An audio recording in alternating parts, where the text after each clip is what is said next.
All right, welcome back to another episode on the Growth Over Fear podcast. I'm so excited for our wonderful guest today, Sarah Murphy, another Sarah. She's the founder of OMNI Neuro, where she helps adults, teens, and high performers improve mental clarity, focus, and emotional resilience through neurofeedback and EEG brain mapping.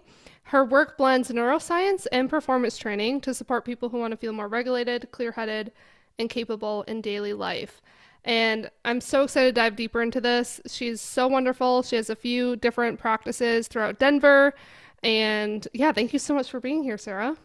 Oh, I'm so excited. Thanks for having me. Yay. Okay. Yay!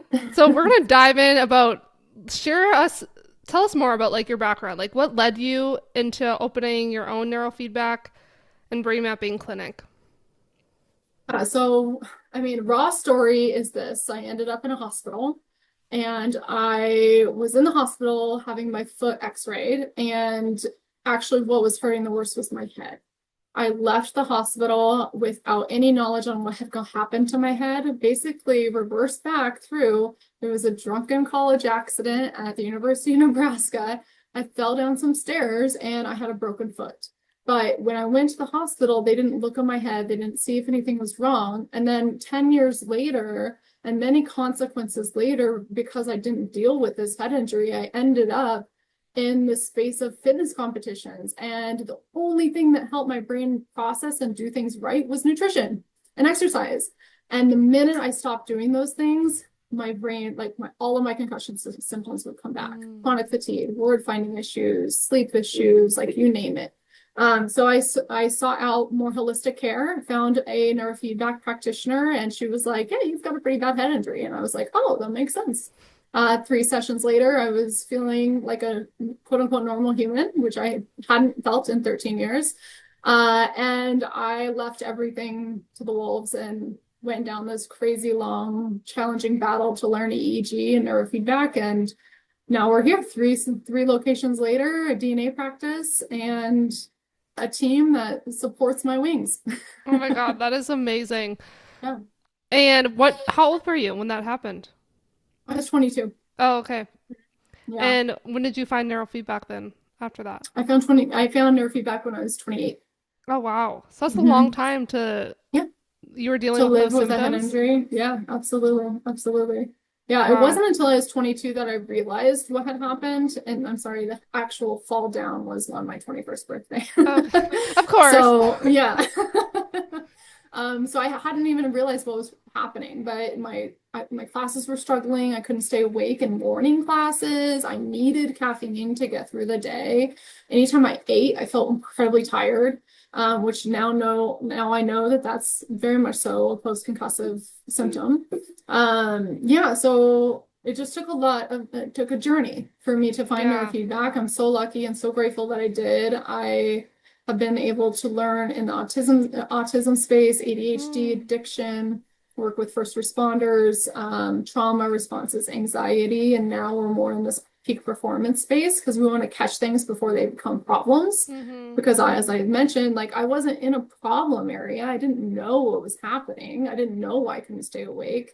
And so I was really still in that mental health space, but it was neurofeedback that kind of woke me up and said, "Hey, let's unshake some of these cobwebs and clean up some of the damage that was done here to get you to the person you know you are in your heart and soul," which was so much gratitude. Yeah, it changed your Yeah. life. Like getting back to that. So Mhm. let's just dive right into like what is neurofeedback? Is brain mapping the same thing? Are they separate? What we do in our practice is we start with a brain map. A brain map is basically the measurement of electrical activity in your brain. So to unravel that a little bit, a lot of people have no idea that their brain has electricity. And yes, it is literally the light bulb. That's why they say light bulb moment, Mm.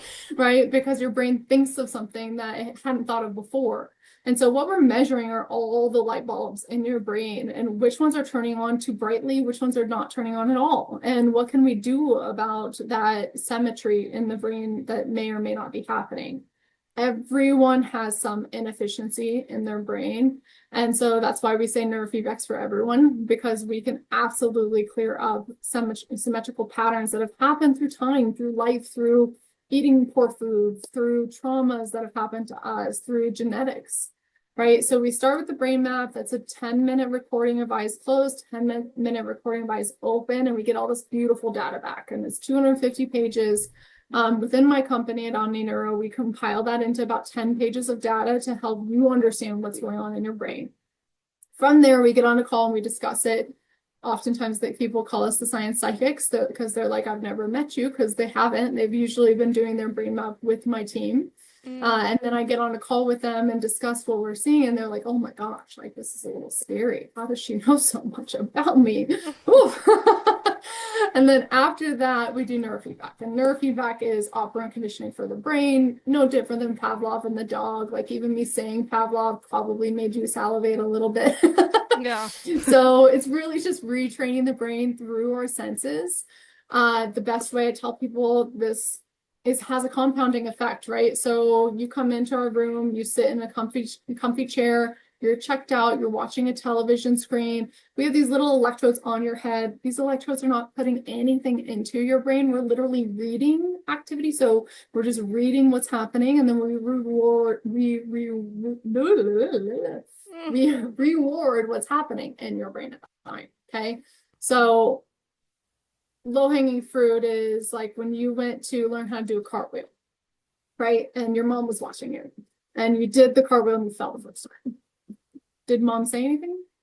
Probably not. Try again, maybe. But the minute you hit that cartwheel and it looked great, it felt great, what did she do?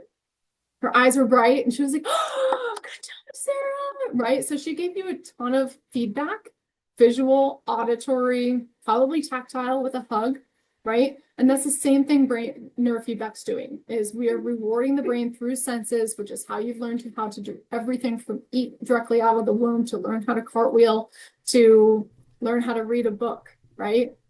So we're teaching the brain things that it already knows, and gently. And over the course of time, we see brainwave patterns change. And when those brainwave patterns change, we're pulling people out of anxiousness, focus and attention issues, mental clarity, sleep issues, mood disturbances in perimenopause, menopause stages, things like that. So it does take repetition. Oftentimes we see clients for anywhere from 30 to 50 sessions, just depending on where they're at. We do remote training. So remote training tends to take a little bit more time. However, the results are just as compounding. Amazing. Yeah. You explained that so well. Like, I was like, Thank I you. understand. Like, because when you hear that, like neurofeedback and like the process of how it's working, that was so helpful how you explained it. Of, again, retraining your brain just like we would when you're doing an exercise or something like that. Like, you need all those cues and then you, relearn it of how to move properly. So how is the brain map, like, how is it similar to, getting labs or tracking even your nutrition? Something that's giving you real data instead of guessing.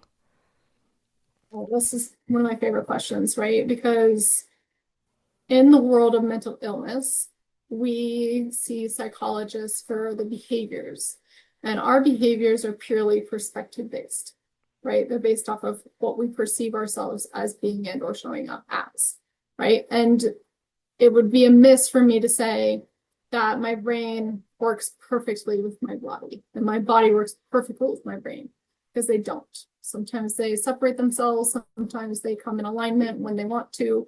Take going to your first Zumba class as an example, right? And so to get back to the answer of that, you have to think that, like, when we're retraining the brain, we are literally asking it to do something abnormal that it has not done in a while, right? And with that comes a little bit of fatigue. With that might come a slight headache, right? So after you've taken a long test or an exam.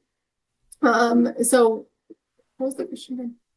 Like, why, like, how is it, like, why is it so important to get a brain map? Like, Oh, the just like blood how it'd work be and stuff like similar to that. like getting labs or something. Like, why should we look at Okay. your brain? Gosh, my brain just ran away on a No, it's race. okay. I thought something else. Uh, so it's objective, right? So we're looking at your brain for 10 minutes, eyes closed, 10 minutes, eyes open. It is literally data tracking the entire time, right? We're reading the electrical frequency the entire time and finding an average. Once we find that average of performance, we can say, okay, this average might do well in traffic, right? Or this average might not do well in Mm. traffic, right? And if you're someone that won't do well in traffic, how can we make it so that your brain does tolerate that better and more on a normal happenstance, right? So in regards to like blood work, or any other panel someone might have, like an MRI, I think it's important for people to understand that different blood work panels and different MRIs all measure different things, right? Mm-hmm. So an MRI is going to measure more of the muscularity, the volume, the blood flow communication, right? And a GI panel is going to measure your gut, and a myotoxin panel is going to assess toxins and inflammation rates in the body, right? Where an EEG is going to measure your behavioral responses to things that have happened to it. Okay. So, head injury, let's use that as kind of some low hanging fruit. If someone has had a head injury, then we're going to be assessing their brain off of the behaviors of the head injury, right? So, if we do 30 to 50 sessions, we remap them, their head injury is no longer a forefront of healing in the brain. That objective remap is going to look very differently. And we're then going to see what the brain used to look at like before this head injury. And then what can we do to optimize where it's at that time? Okay, Mm. so we oftentimes remap people every 20 sessions to show them, hey, things are getting better. Like, look at this. This is incredible. Like, do you feel these things? Yes, no. And then what can we do about, timeline wise, like how many more sessions they have and things like that. Okay. And Mhm. so when you're doing the actual neurofeedback, sending those, monitoring the brain, are you discussing with them those behaviors, or are they seeing pictures? Or like, how is that happening? In the brain training, Yes. yeah. So in brain training, what we will discuss with them are the numbers they start with and the numbers they end Mm. with, right? So if they start at, say, their high beta, which is a fight or flight brainwave, starts at a 30, we want that starting under a 10 ideally. So in one session, they might go from a 30 all the way down to a 20. And then the next session, they come back 2 to 3 days later, and their brain starts at a 25. Then we pull it down to a 17. The next session, it starts at a 20, and we pull it down to a 12. Next session, it Mm. starts at a 15, and we pull it down to a 10. And over time, the brain then self-regulates itself and starts understanding, oh, I do feel better when I'm not this active here, Got right? it. Got it. Okay. And because of those number of fluctuations and changes, the objective remap at 20 sessions shows a brain map going from like red all the way down into like a green, which is normal. Mm. Okay? Amazing. And what differences do you see as far as the waves of like kids to older adults, right? Like, what do you most commonly see? Yeah. So a big thing that we always discuss with people prior to their brain map review are brain waves, because brain waves help us understand that, where the brain's at, how is it doing longevity wise, right? So delta is a 1 to 3 hertz frequency, and this is for sleep. And infants spend 80% of their life in delta, right? Because sleep is our rest, repair, and restore organism of the brain. And so infants are learning how to crawl, right? They're learning how to smile. They're learning how to laugh. And delta allows us to understand if our brain is doing that appropriately. Mm. Okay? So you and I, we're not going to always exist in delta. Delta is going to be the most dominant for us in our sleep. But delta is still alert and aware during our consciousness, okay? But as an adult, we want to make sure that this delta frequency still knows how to work so that we can prevent wrinkles and aging and poor nights of sleep, which are ultimately just going to push us into this high inflammation state and ultimately chronic illness, right? So then there's theta. Theta is a 4 to 7 hertz frequency. This is creativity. It is also our brain's ability to feel calm, and it's also memory. So toddlers spend the majority of their life in this frequency, right? Because they're creative, they also don't have the best focus. But their memory is wild, right? Their ability to Yes. learn something new so quickly is amazing, right? So again, we want some of this as an adult, but we don't want to be dominant in it, okay? Alpha is our stress manager, and this is more an adolescent stage of the brain, right? This is when mom would ask you to take the trash out, and your response was, oh, gosh, right? Where now as an adult, like we're like, yeah, for sure, no problem, I'll take the trash out, right? It doesn't feel so heavy. right? Mm. And so if there's a listener out there listening to this and they have a teenager and they're like, oh, like my kid doesn't take the trash out, they don't make dinner, like please give them these simple tasks. Like they need these simple tasks to manage their alpha, to build it, to develop it, to allow them to be able to go to the DMV on their own Mm. eventually, or make themselves a doctor's appointment eventually, right? So this is also the frequency that allows for healthy processing. So around that teenage years is when you're hearing of a lot of parents getting the ADHD diagnosis, and really just kind of frustrated that a med's not working or a lifestyle change isn't working. And that's mostly due to just it's a processing issue in the brain, Mm. and that's the area of the brain that's developing. And so what we love to do at this time in a kiddo's life is to train them, right? We need to help their brain maximize its resources and how to tolerate and manage stress now. And that is given that this child hasn't gone through anything traumatic, right? With divorce rates as high as they Mm. are, kiddos are experiencing their parents going their separate ways more often than not these days, right? So that's not something kids were taught to manage in younger years. And so this is a whole new spectrum of evolution of adolescence that we still don't have a lot of data on. Mm. But our goal is always to retrain these aspects of the brain to make sure that these kids end up on the right side of the road, and don't just catastrophize their life in those moments, right? We have low beta. Low beta is our brain's ability to take in new information and learn. So that's you and I right here, right now, like really taking in whatever we can with sponges. So it's more that collegiate time period in our lives. And then regular beta is execution, drive, motivation, ambition, And so the best way I know how to wrap people's heads around regular beta is like, do you remember in college where like things felt like a lot? Like you were Yes. like, oh no, what am I gonna do? Right. And now, like if we have 15 things on our to-do list, it's pretty easy to get Mm-hmm. done, right? But in college, that felt so much more difficult, right? And there's a reason for that because in college, that time period in your life is to learn. So apprentice, like work under a plumber if that's what you want to do, like do these other things Mm-hmm. to learn, to take in new information, and then do with it what you will when your brain turns permanent. Because that's when regular beta comes up and it says, let's go, let's do this thing. Okay. And then there's high beta. High beta is a fight or flight organism of the brain, and this is no fun, right? This is something we're seeing happen in a lot of kids these years. Like just because tech, like Yeah. they're always on. There's always something to do. There's no boredom. Gosh, No. no.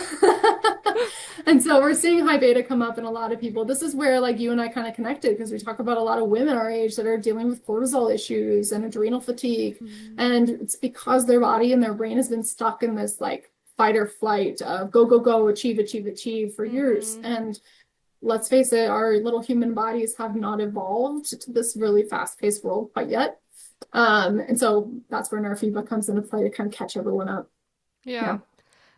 Again, love this because I'm learning so much because we hear all about these brain waves, but like I never took the time to all I knew was delta was sleep. That's all I remembered.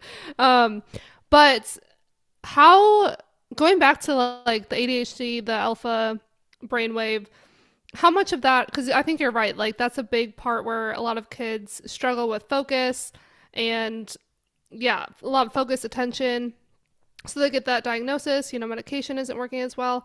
How much of that is that just a normal part of like adolescence? Of like having that focus attention span being a little like not I mean, I as think it much. goes back to expectations, right? We Yeah. expect kids to be so much older than they are these days. We expect them to get into an Ivy League school. We expect them to not take a year off after high school so that, they don't lose their brain power. Yeah. And so to kind of answer your question, I think what we're dealing with is just a general processing issue in our world today because we're all so sensory integrated all the time, right? And we just, to go back to it, it's like we haven't adapted, we Mm-hmm. haven't shifted, right? There's also DNA associated to ADHD markers, right? So do you have the DNA? Is the DNA working for you or is it working against you? And if Mm-hmm. it's for something that's working against you, then you need to work with someone like you, clean up your diet, like find the things that inflame you, because if things are inflaming you, it's causing immediate focus and attention issues, immediate executive function issues. Mm-hmm. So like we always say, like clean up your diet first, then come work with us. If you don't know where to start, we will look at your brain map. We'll prove it to you that food is impacting your gut and your gut is impacting your brain. And if that's not enough data for you to make some lifestyle changes, then we'll push your brain to encourage it to ask for more subconscious decisions, right? Because we see a lot of people that are really overweight and they're Yeah. like, oh, I just can't make the changes. And I'm like, I get that. Mm. Get that. They feel stuck. And this is that alpha band. Mm-hmm. Like it's because they can't process it. Like even though all the Mm. healthy foods in there, they don't know what to chop first. And that alone is a heavy enough processing element that they'll choose the peanut butter and jelly sandwich, Yeah. right?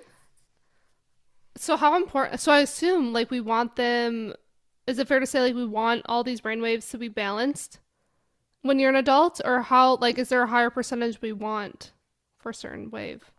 I mean, in the peak performance space, we have metrics that we look for to know that someone's really killing it, right? Mm. However, you got to get to baseline first, right? So oftentimes we see people that have been performing at a really high level for a really long time, and all of a sudden they can't sleep well, right? And when they can't sleep well, nothing ends well, Mm-hmm. right? So we're going through and we're looking at their delta theta region, saying what's going on with this person's sleep? What can we iron out? What can we help heal? And if we can help that, is it going to improve those things again? Or do we need to wake those areas of the brain up again as well, right? Um, so sleep is usually a large portion of the issue, but sleep becomes an issue because what naturally happens after the age of 32 to 34, depending on gender, your processing speed naturally starts to slow down, right? And that's your alpha, right? So if your processing speed is naturally slowing down, what's going to happen when you go to lay your head down at night? They're going to keep spinning, right? You're going to close your eyes and, Tammy from coffee at 9 a.m. wanted you to follow up with this thing. And Fred from when you were 12 years old chased you on the parking lot and you fell. And all of these random things start to come up into your Mm-hmm. head because the brain hasn't processed information effectively or well that day, which is impacting sleep onset, right? And if it's impacting sleep onset, it will eventually impact early awakening, which is waking up before your alarm clock because your brain says, I need more time in the day to get things done. So Mm. let's wake up. Wow. uh, but it's all that alpha, like everything I just described there is that alpha frequency and why it needs to be so strong. And then how does this play? So I guess what are the most common, yeah, like I know you kind of shared a little bit, but like most common symptoms or challenges you see clients coming in with? Um, Mental chatter is a really heavy topic right now. Rumination, Mm-hmm. overthinking, inability to let things go, uh, trauma responses, right? Like people that are like, I'm going into this new relationship and I want it to be different. And I don't want to deal with the same problems that I dealt with in relationship A, B, and I want to be a different person for this relationship, right? Or I'm going to start this personal training workout with Sarah, and I've had numerous personal trainers in the past, and I've had the same behavior with them, and I want to change that behavior. So those Mm. are the people that they're just looking to have more clarity, to do things differently, to continue to grow, and therapy hasn't gotten them there, right? Mm. And coaching hasn't gotten them there. And to rely more on their subconscious mind and not so much on their consciousness. Like Yeah. we put so much effort and weight on pushing through life, and neurofeedback really does allow people to just flow through life, Flow. which is like, yeah, That's I such a think that's beautiful thing. priceless. Yeah, that's priceless. That's amazing. I Mhm. like I've heard a lot, right? When you talked about, what really stood out is when you talked about, or because I see it all the time with like friends or just even in the past for me too, like you get in a relationship and then all the relationships after that look the same, where it's like narcissistic or like whatever, like a terrible guy, but you just keep going back to those. Is what does that come from? Is that something that's just like in, yeah, as a behavior, or is that actually like a processing issue? Or I mean, I think it's, whatever you believe in above you. I think that it's a pattern that's going to keep repeating itself until you do something differently. Um, Oftentimes I tell women, especially in these scenarios, is like, we could go down the moral compass of all Yeah. this. But I tell women like it's not your life does not need to be a constant state of healing, right? But you do need to recognize the behaviors that need healed and move through them and not Hmm. turn around the minute you don't feel comfortable in them, right? So in the case of like narcissistic tendencies and people in relationships like that, it often comes from not feeling like enough as a child. So they're trying to heal whatever wound happened to them as a child. And I'm not pointing fingers at parents Yeah. here. Like they did the best that they could with what they had, but our perception is our perception, right? So if you're someone that has a victim mentality, like you gotta change that. If you can't change that, neurofeedback, right? Mm. If you're someone that becomes hyper vigilant in those types of relationships and codependent, you need to change a lot, right? Like you need to retrain your brain to what a relationship is, to your attachment to the skills and the tools that you've developed over time, and probably get some of that out of your body too. My favorite thing to do with individuals that have been in relationships like what you're describing is neurofeedback, then exercise. Yeah. Why? Because it allows them to recreate these connections in their body that can truly shift their perception of what a healthy relationship is, Wow. right? Like exercise and neurofeedback combined is just like, the research is supportive of like therapy and neurofeedback, but Yeah. I'm like, no. I feel like I've noticed like the most dramatic changes in people that purposely lift weights and do neurofeedback at the same time. Yeah. What is the connection there? Like, how does brain training fit into the picture, and why is it often like a missing piece, especially with people that are prioritizing training their body I mean, how often do you see someone who wants to talk their whole session? every time? Just kidding. A lot. There's a lot of them. Yeah. That means they're disconnected, right? That means they're so heady that they are resisting the feeling of their body, Mm. right? So another extreme example of this is someone that lifts super heavy, right? Mm-hmm. Someone that can't listen to their body, right? And in order to feel their body, they have to go super heavy, right? Which is cool, right? But to answer your question, exercise does so many compounding things for our Yeah. brains. Like it helps us manage stress, right? It helps us regain focus. It helps build our sensory and motor strip, which is mood regulation. It helps us manage our emotions, right? If you're someone that goes to the gym and you do get emotional, keep going, right? If you're someone that goes to the gym and you experience anxiousness, keep going, right? It will clear these patterns out because what you're doing is moving your body symmetrically and teaching it how to do those things so that and then the brain has to link and sync to that, right? Because the brain's moving the body, Mm-hmm. right? So it's literally retraining your brain. Like, It's go phenomenal. for I it. mean, yeah, I see that all the time of, clients in the past that, and still like will cry during their sessions. I'm like, let it out, let it out. Like this Yep. is a natural thing.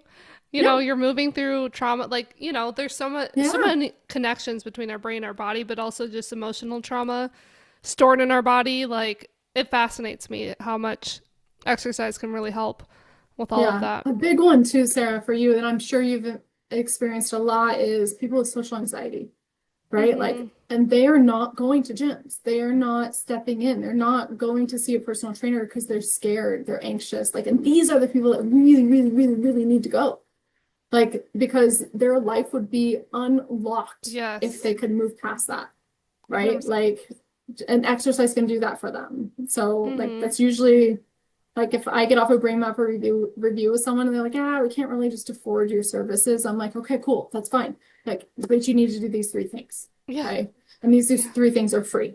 Like, Yes. And they're, so especially, I mean, yeah, I see with clients, I notice it with my own personal journey, like emotional regulation, confidence, like it's a personal development journey, 100%. When you like are actively putting effort into getting better with whether it's nutrition or training, it's like the best thing you can do for that. oh gosh, like hands down, I would not be where I'm at today if I didn't do the nutrition and the bodybuilding and all the things that I did before this. I Yeah. wouldn't have been open to it. I wouldn't have recognized that even though I did all those things, there's still something going on, Yeah. right? So it's for sure it's the lowest hanging fruit anyone can tackle. Mm-hmm. Like just move How, your body. yeah, just move your body. Yeah. Yeah, how does brain health connect to stress, sleep, focus, emotional regulation? I mean, it's all of it, right? Like those are the top three things that neurofeedback helps Okay. with. We all know someone in our life that is hyper emotional. Usually, if they're hyper emotional, they're very hard to have hard conversations with, right? So if you're in a relationship and your partner comes to you and he's like, "What's wrong?" and all your only response is tears, you need to come find us. Mm, I was this person. This is what triggered me to actually do neurofeedback. So I was like, I can't get what I need him to know out. mm-hmm. And so communication took a huge hit in our relationship and ultimately was a demise, right? And I don't want that to be anyone else's story, right? Like that hits confidence in a big way, right? That hits your focus. It hits your ability to know that you can accomplish anything. Mm-hmm. It doesn't help you manage stress, right? So we've got to help your brain move through emotions, move through the tears in order to have execution around what the holdup is in the first place. There's a lot of really great doctors out there talking about the power of the limbic system. And the limbic system is your emotional regulation capacity. Like it's what moves information through your brain, right?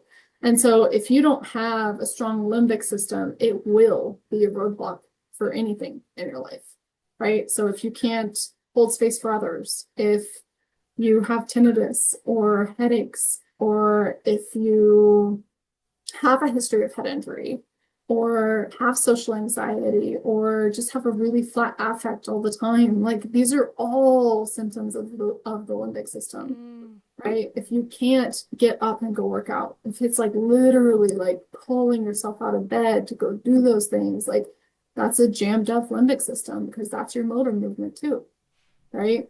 If you could only feel good after a workout, limbic system, right? mm, So, I mean, I always say like, yeah, buck stops at the limbic system. Your prefrontal cortex, people can get through a day with having poor stress management. Like they can get through a day with um, a temper or mm-hmm. impulsivity, right? But if your limbic system can't manage that temper, then you'll end up finding yourself in many different jobs over the course of time, right? So I always say if the executive function, if your prefrontal cortex is operable, you're going to get through your life and just get through it, and Mm. that's okay. But if you have flow through your prefrontal cortex, your limbic system, your posterior regions of your brain, like if that flow is clear, then you're gonna die knowing that you did what you wanted to do in this world. And when did those, because the prefrontal cortex, executive function, I've learned about it before, but like, when does that fully develop? So prefrontal cortex is right before permanency, Oh, okay. um, which is like going to be anywhere between the ages of like 18 to 25. It depends on gender. Also depends on if someone's experienced a lot of trauma in their life. It Mm, depends on if they have head injury. It depends on if they take care of themselves or not. It depends on how much medication, right? okay. I have a 48-year-old woman right now trying to come off of Adderall that she's been on since she was 20, Wow. right? And so we have a lot of work to do, Yeah. right? Yeah. Because that Adderall is definitely impacting her prefrontal cortex development, right? How does it affect that? So it's giving it, I would say it's crutching the brain. So since the young age of 22, she's been giving her brain a crutch to lean on, right? So if you give your brain a crutch, or if you give the right side of your body a crutch, you're going to have some other areas that are tight and some other areas that aren't activating, right? So that's a lot of work for us to loosen up the areas that are tight and to activate what doesn't know how to activate, right? Mm, And the brain is super smart. It's just harder to do when we're older, right? yeah, totally. And so right, many people in rural communities, right, we work really hard physically, mentally. How does brain training support recovery? Their sleep quality, their, stress regulation. I say, like, I'm from a rural town in small town Kansas, and the main thing I sell this to with them is like longevity, Mm, right? If you're not sleeping well, you're taking years off of your life, right? If you're not accessing states of peace and calm, which I think people in rural environments do pretty well, um, but if you need a beer or a cocktail to help you do that, then we need to help your brain do that on its own. And mm-hmm. then the beer or cocktail will just be fun and exciting, right? Yeah. But yeah, so I think it's more about processing because that natural decline is going to happen from the age of 34 on. So we got to catch that processing speed from slowing down. So we've got to catch it and lift it back up. When we lift that back up, you're going to be sleeping deeper and have less interrupted sleep. And then your brain it will have less of this adaptation of the prefrontal cortex, which is to be in high states of control. Okay. When the brain sleeps lightly, the prefrontal cortex comes up and it says, that's okay, I gotcha. Like, I'll give you energy. I'll wake you up a little earlier in the day so that we can get everything we need to get done. Mm,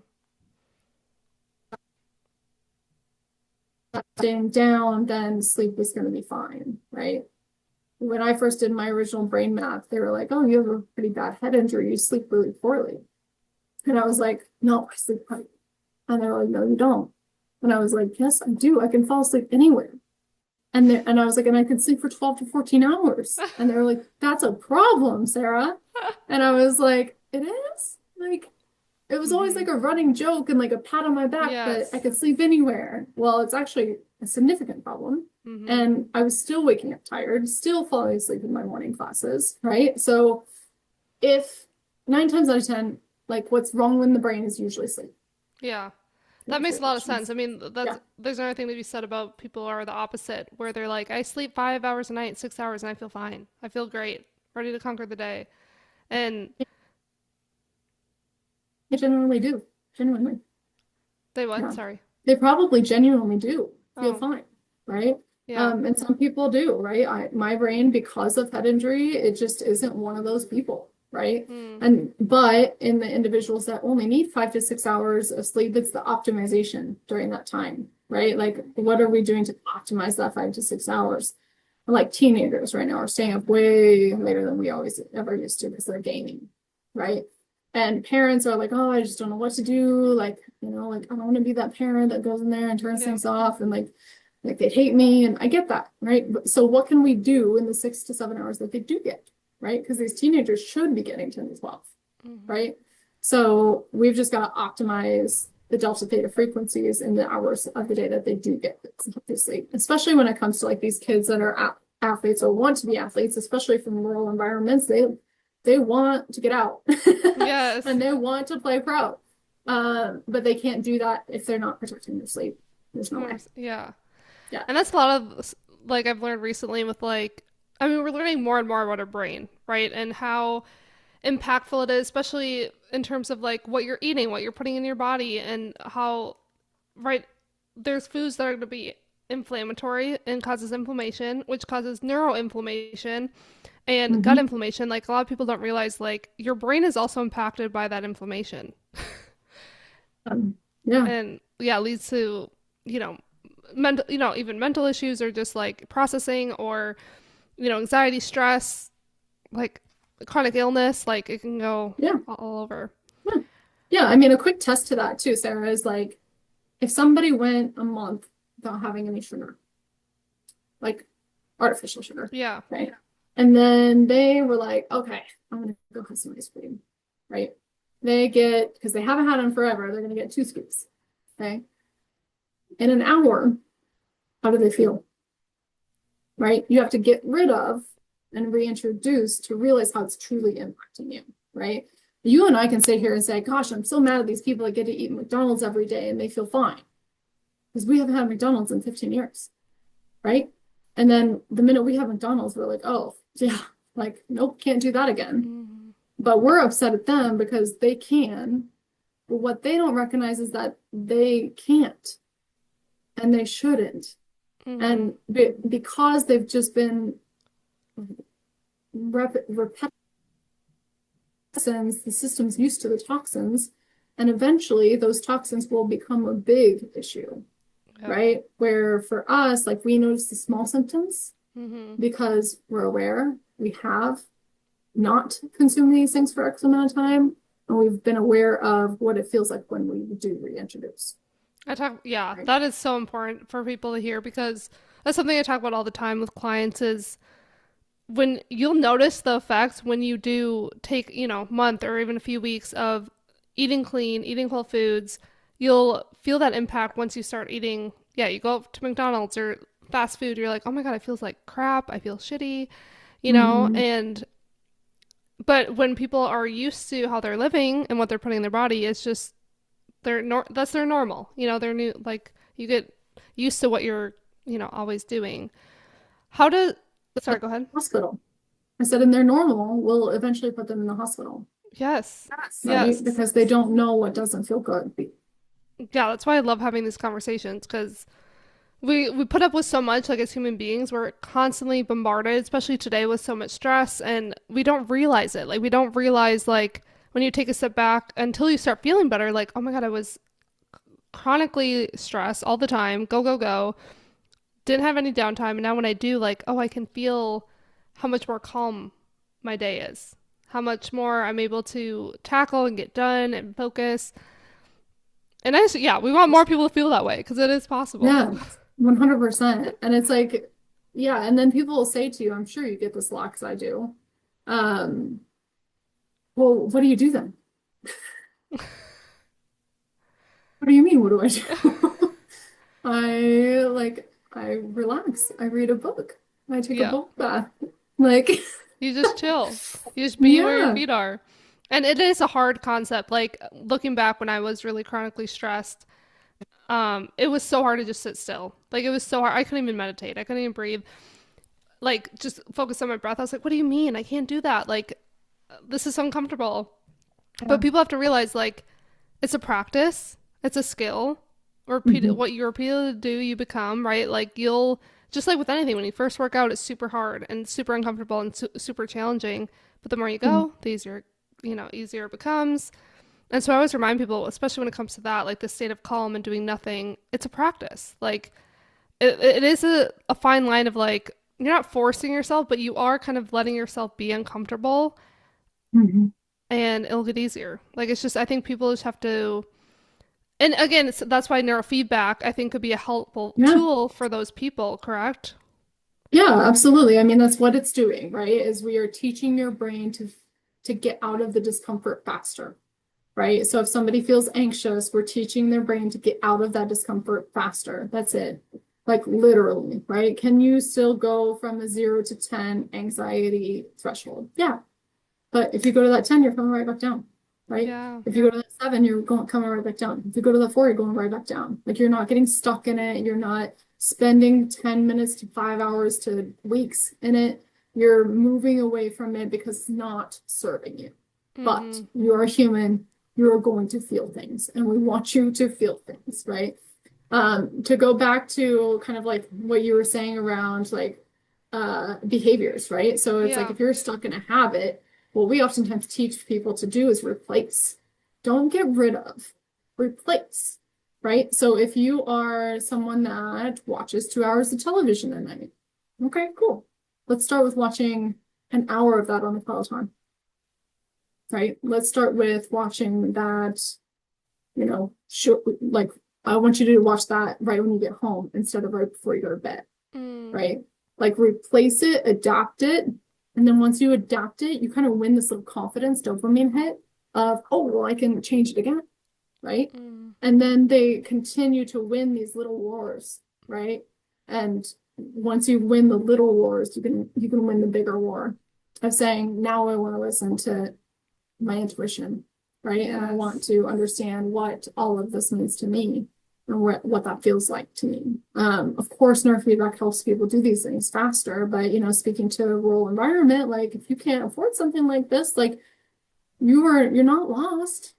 You're still Yeah. not lost. Yeah. Like you have to start where like Sarah and I started, right? Like Yeah. with starting with, hey, I can't afford a gym membership, so I'm gonna do 100 jumping jacks, I'm gonna run a mile, and I'm gonna do 15 push-ups Yeah. every day Yeah. and move on from there. And eventually your mind starts to unblock you from the belief that you can't afford something, right? Yes. That's Right. another truth. Yeah, very true. What are other kind of specifically like other behaviors that you often see people experiencing or like habitual that is like a practice you tend to recommend? Like once they're doing the neurofeedback, what is an additional tip you give them?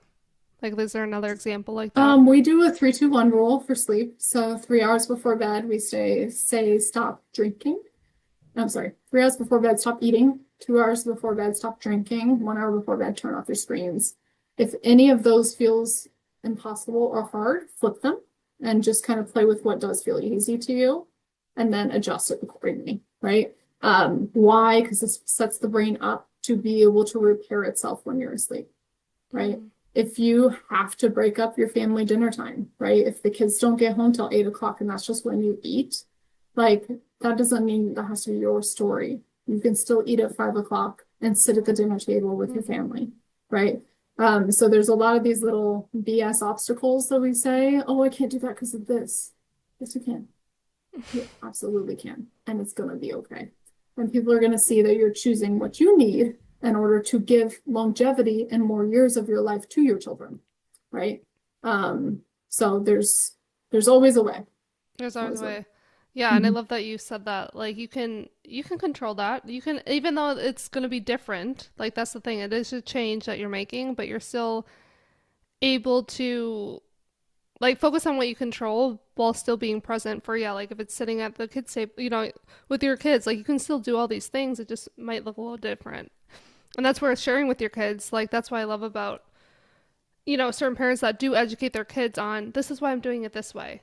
And like why, like understand so they learn too. Like that's also important. Yeah, so we do the 3-2-1 rule.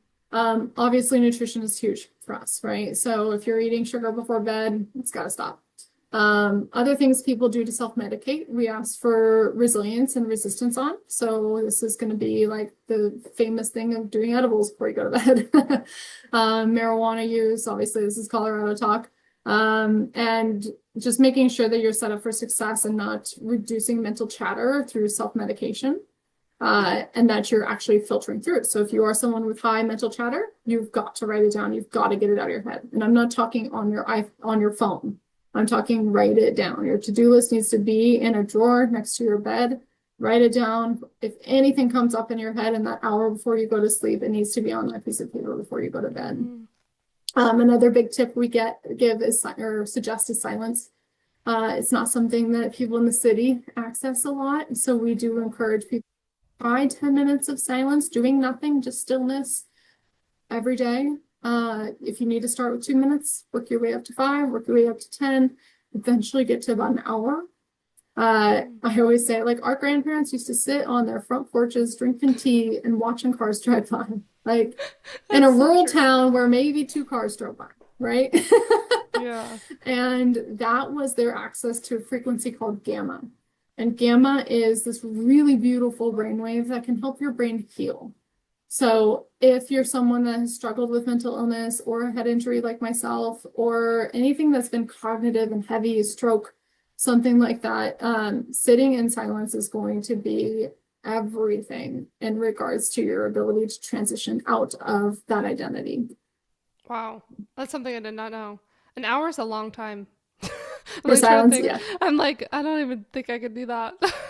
But I could see I how know, it's healing hard. that could be. Yeah. Yeah, I think I'm consistently at like 20. Yeah. Okay. And Yeah. sometimes I'll do it like in the sauna, right? I feel Mm-hmm. like that's a really good Yep. place because you do have your mind on something else, but that time in the sauna is actually resetting your dopaminergic system as well. So it's kind of twofold. But yeah, 5 minutes, you can go Yeah. upwards to an hour though, for sure. Amazing.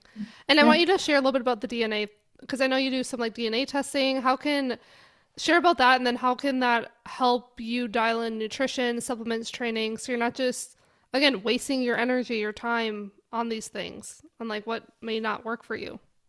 So DNA came around because of just like a little like life hit for me. It was like me and my sister are same parents, very different.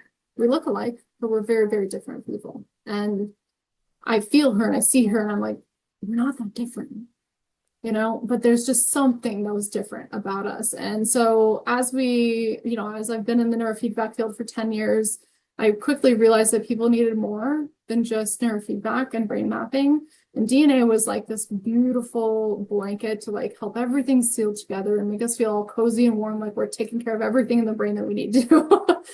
And so DNA is, and I'm not talking 23andMe, I'm not talking about like baseline DNA. This is like a very intense, we test over 90 genetic imprints of the brain to help us understand your mood, right? Are you someone that is more prone to binge eating? What do we need to do about that? What supplement can help with that, right?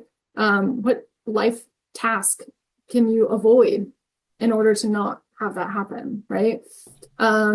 Focus, attention. Are you someone that can't stop rolling with the Joneses, right? And you want to really badly. Like these are all genetic imprints that tell us more about the human mind and this individual's character. And most of the time, what we don't necessarily love about ourselves, Mm-hmm. we can see sleep genes, right? So if you have the clock gene or not, you have, COMT, which is more of a behavioral disobedience gene. We look into the FOXO3 gene, which is longevity. Are you going to live forever?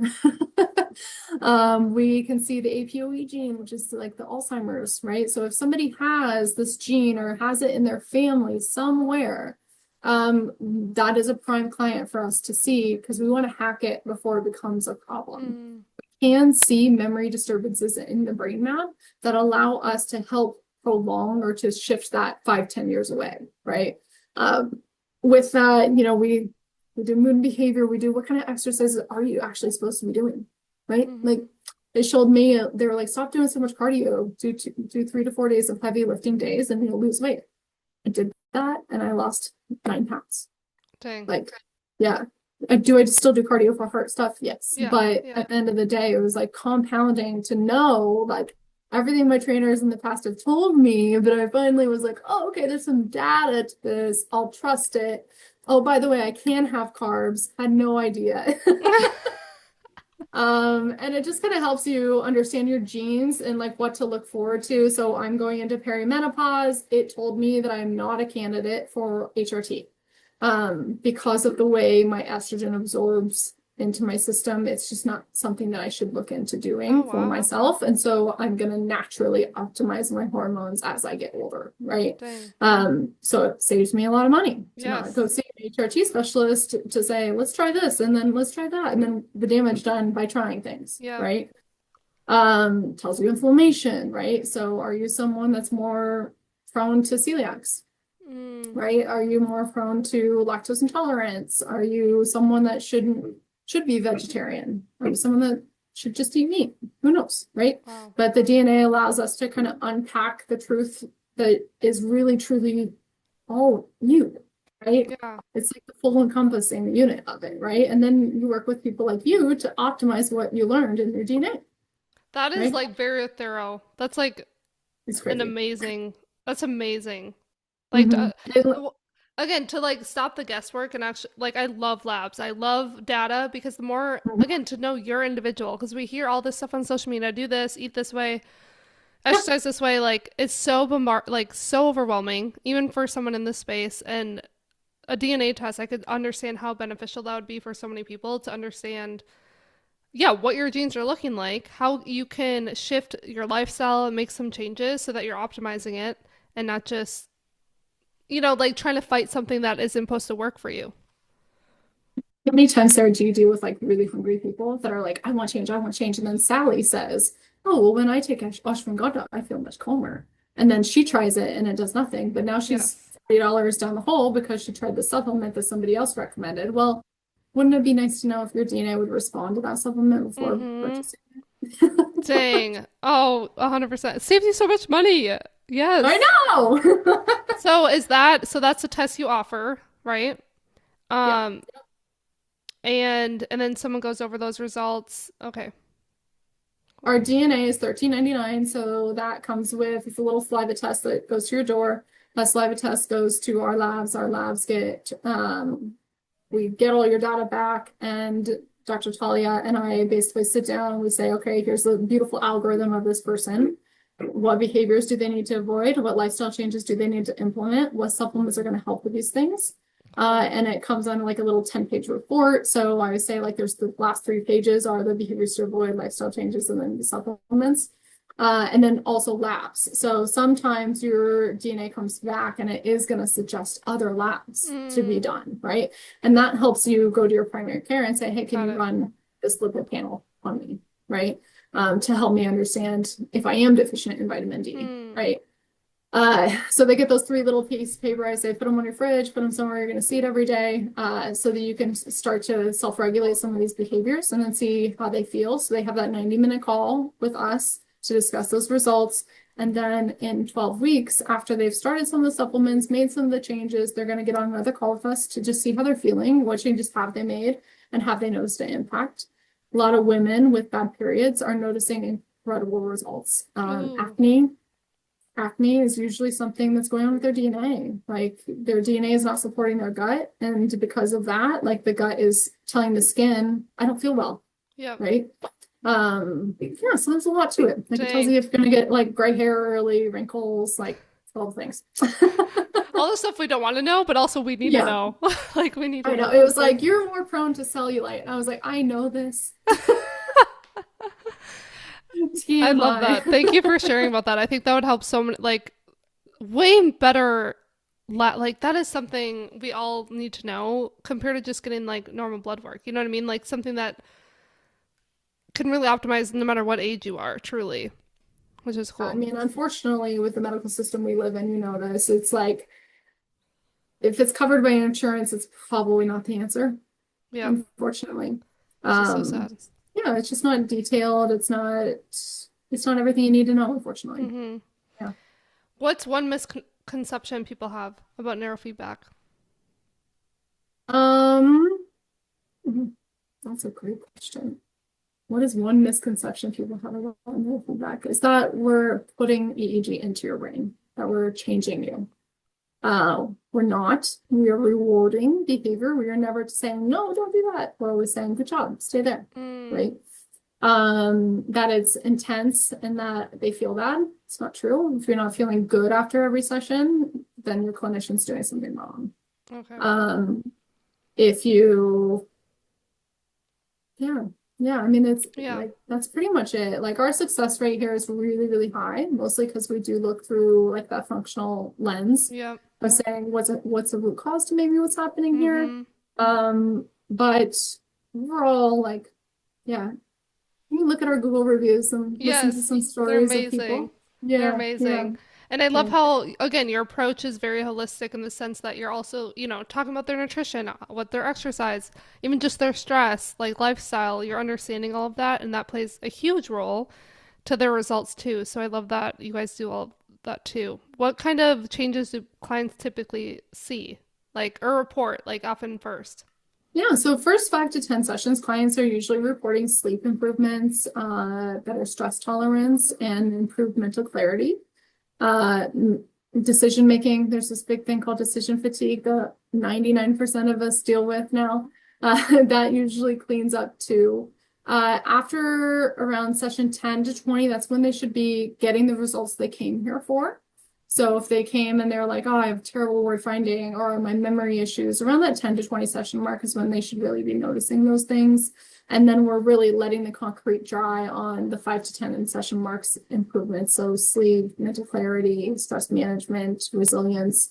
And then around that session 30 to 40 is where we move into performance. We're like waking the brain back up. We're saying, hey, let's get better at problem solving. Let's sit down and want to read a book start to finish. Mm-hmm. Like, let's improve how fast you're processing information that's coming from your team and what you're doing with that information, right? drive, ambition, confidence. Yeah.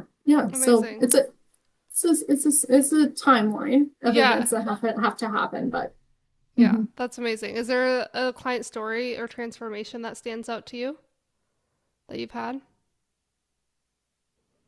I think my favorite story is when I was working in a field that I probably shouldn't have been working in at the time, and it was a young lady that was cutting herself, and um, not just cutting herself, like literally, like still has scars up and down her Oh my God. arms from it.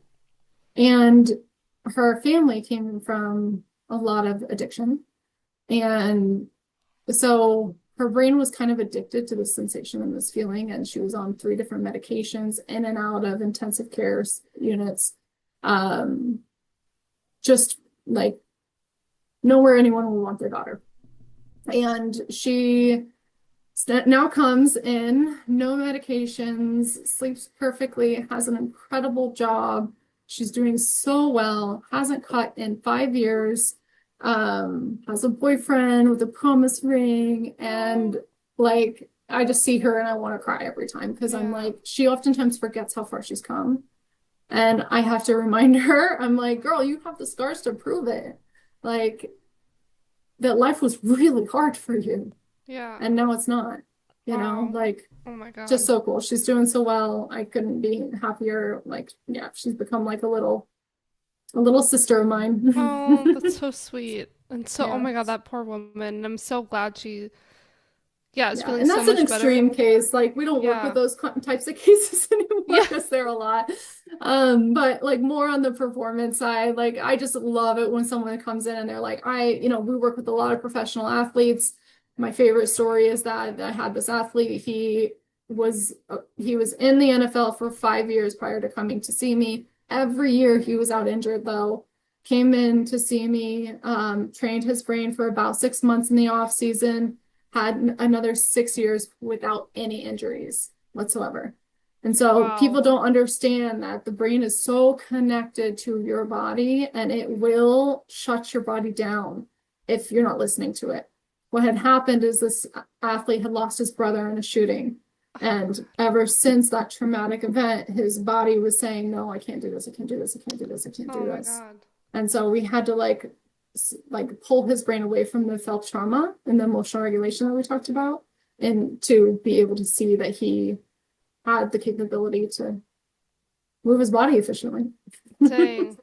Yeah. Dang, that's so wild. And so, again, another amazing story. And again, there's so much to be said about that. I've seen it all the time with injuries with clients that I've had, even with myself, but also the certain client I had where had a like injury for couldn't recover from this injury for a long time. And once I started talking about the mental challenges she was going through and like started healing that, she again would be a great client for this, but it's it's just insane how much, yeah, our brain plays a huge role in the safety of movement and how we're moving our body and healing from an injury. Like I'm sure you see that a lot with other performers. And it's, like the brain doesn't know the difference between physical trauma and emotional trauma. And so it's going to perceive whatever threat it's going to perceive, right? So it doesn't matter if it's head injury that caused this issue. It doesn't matter if it's, your friend being Yeah. killed in a car accident or loss of a parent. Mm-hmm. Like your brain is gonna slow your body down in order to process through whatever it is. If it's 5 years past the event and things are still happening, it's because your brain didn't know how to heal it and it's still Yeah. trying. And so it needs help to try to figure Mm-hmm. that out, right? And that's where we come in. Or our bodies are so smart. Our brains are so smart, setting those signals to us, like, "Hello, are you listening?" Like it's Yeah, just insane once we actually listen to it and give it that attention. All right, we're almost that's done here. Sorry yeah. we're No, keep you're good. rolling. So, what is the No, daily habit that you do that's a non-negotiable that supports your brain health? oh, workout for sure. Oh, Yeah, amazing. yeah. Work out and eat clean. What type of workouts do you like? I'm a lifter. Love it. So yeah, I cycle when I don't have much time, but Yeah, I definitely like to lift heavy things and put them back down. love it. And your biggest brain draining habit that you see a lot of us doing? Sorry, Sure. what did you say? Doom scrolling. Mm, Yeah. yes. Hmm.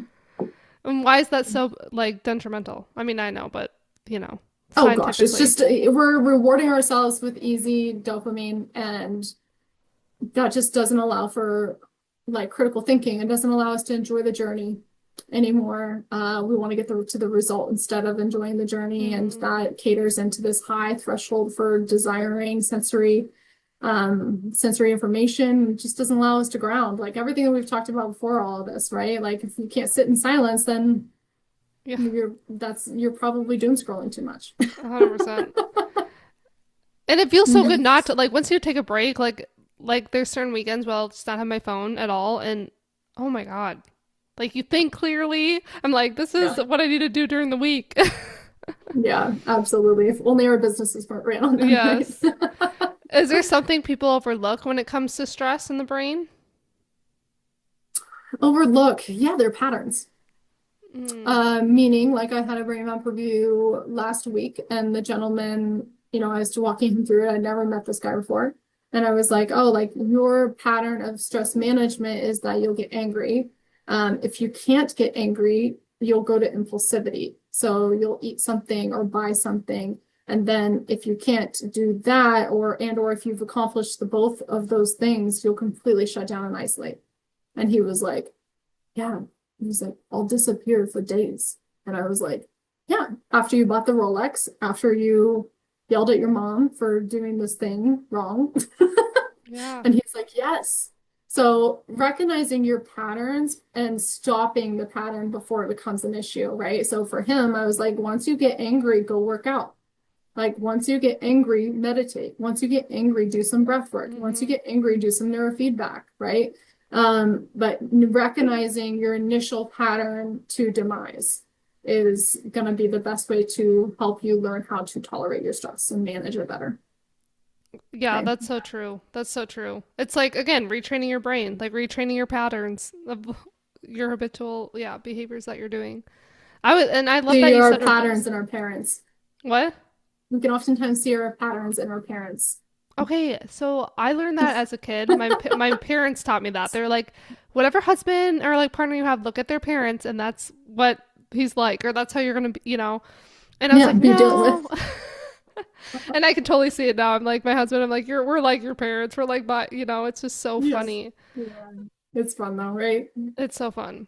And then Yeah. one thing listeners can even just start today. I know you shared a lot of wisdom as far as supporting your brain health, but anything you didn't mention that would really just help a lot of people support their brain and longevity. Something we didn't talk about is hydration, right? If you are not hydrated, your brain loses volume. And as our brain loses volume, it is more vulnerable to inflammation, right? So for instance, like if someone has in your family had a stroke, it's probably like they were probably very dehydrated, right? So making sure if you're not someone that can drink enough water a day, going and stopping at an IV clinic and making sure that happens once a week is amazing. But brain volume is everything. If your brain is shrunk, it will not perform. That's a really good tip. That's something again, I think a lot of listeners, like again, easy, simple, So easy. but again, Mhm. overlooked of like, we know to drink water, but again, it can be hard to when you're busy and it's not on top of your mind. And so many people try to overcomplicate it. They're like, well, like then I'll do do I need to do an electrolyte packet? Do I need to do this? Like, I don't have water all day. Do coconut water then? And it's like, just don't overcomplicate it. Drink water, put some Just salt in your drink water. food, and call it a day. Yeah. We overcomplicate it for sure. This Yeah. has been so fun. Where can people learn more? Like, tell us more about like what you offer and where your clinic is, how they can find you. Yeah, so we offer obviously DNA testing. That's $13.99. That is a journey, so hang tight for that one. Brain mapping is $700 for a brain map. You do have to be local or at least plan a weekend trip to Denver to experience that. We have three locations, one south of Sloan's Lake, two in kind of the DTC, South DTC area. And then neurofeedback, we do both clinical and remote. Remote is an amazing offer. We do not have restrictions on who we train. One of my clients is in Dubai, right? Oh, awesome. So with that, it does allow people that don't have access to tools like this in every city to be able to train their brain wherever they are, which is wonderful. And then what was the last part of that question? Where they Oh, can how to learn find more. us. Yeah, how to Yeah, find so you. you can find us at omninfb.com. I also think that omnineurofeedback.com works still. You can also find our Instagram. There's so much information that we post on our Instagram every single day. All of our testimonials are going to be found there. Go look at our Google reviews. If you're like, oh my gosh, like if you don't cry as much as I cried during those, then we'll probably see that in your brain map. But just learn. Open Mm-hmm. your mind, expand your knowledge that something else could actually solve some of your problems in the world. Oh, 100%. I love that. Thank you for sharing that. My last signature question for every guest I ask, since my goal is to help others overcome their fears, lean into growth in all aspects of their health and their life. What have you done in your life that allowed you to experience tremendous growth, but took getting out of your fears? Fitness competitions. Ooh. Yeah, definitely. I think that I needed the discipline in that chapter of my life. I was like 26 at the time when I started competing, and Mm-hmm. I needed the discipline. I needed to know that certain foods helped my brain, certain foods helped me build, that I had control over my body, and that I could make it look or feel however I wanted to make it look or feel. Mm-hmm.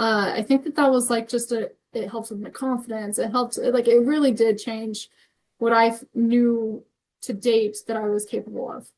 And so I always encourage young women, especially, to kind of go down that route, even if you don't step on a stage. Like I trained to Yeah. compete 3 times and competed once. Oh, So awesome. I didn't need the stage time. And that's what I learned after the first competition I did, is I got third and it was great and Yeah. awesome. But like then I would train and I didn't want the stage time anymore. So I didn't want to invest all the money in that, when it was really the journey that I loved. That's But amazing. once you do one, you learn that the journey is really where it's at. Yeah. I love Yeah. that you mentioned that before too. Like it is truly about the journey. Like that's when the real progress, the real results come from. It's not the medal. Even though like I feel like with any fitness, competition or training, it's like whether it's a marathon or something like that, it's the journey. It's like you learn so much about yourself. You learn how much you can control what you're putting in your body, how it looks, how it feels, and also it's just empowering. Truly. So empowering. It's crazy. My coach at that time, I'll never forget this moment. And we were weighing in, and he was in town and was giving us like skills and posing coaching, and pulls me to the side and he's like, Sarah, he was like, it's okay to be beautiful, right? And I was just like, oh. Tears. This is pre-neuro and I couldn't control my tears. But like Wow. that moment, I was like, I had no idea how much I really truly didn't believe that I was pretty. Yeah. And like everyone deserves to have those moments where someone speaks love and empowerment Hmm. into you. And I think that was one of those moments for me.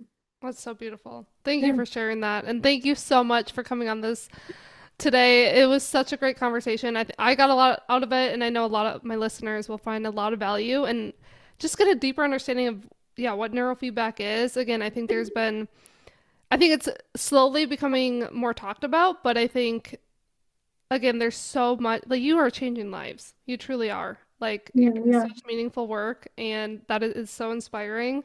And yeah, I think everything stems really from, well, your gut, but also your brain. Like your brain is everything. If we didn't have our brain, we couldn't live, do the things we want to do. absolutely. Yeah, we So, can do this. So thank you for having me on here. I know our initial conversation went very similar to this. And so hopefully your listeners like hearing to us just ramble. I know we're ramblers. We just get so excited about these things. We're like, come with Come us, let us help with us. you. Yes. Well, we all like it changed our lives, and and that's what it's all about. Is we just want to inspire others to change their lives and know that it is possible to heal and change at any moment, truly, of your life. Like that's the crazy thing is, it takes a lot of work, but it's always so worth it because then you share it with other people, and that's the goal is just inspiring and educating more people to have these resources and the knowledge to live optimally, truly. Optimally imperfect is what I always say. Optimally I like perfect. optimally imperfect because Oh, it's and never perfect. perfect, Yeah, I was right? gonna say. I love it. Thank you so Yeah. much, Sarah. This was so fun. Thank you. All right, we'll see you later, Sarah. Thanks for having Bye. me. Yes, of course. Bye.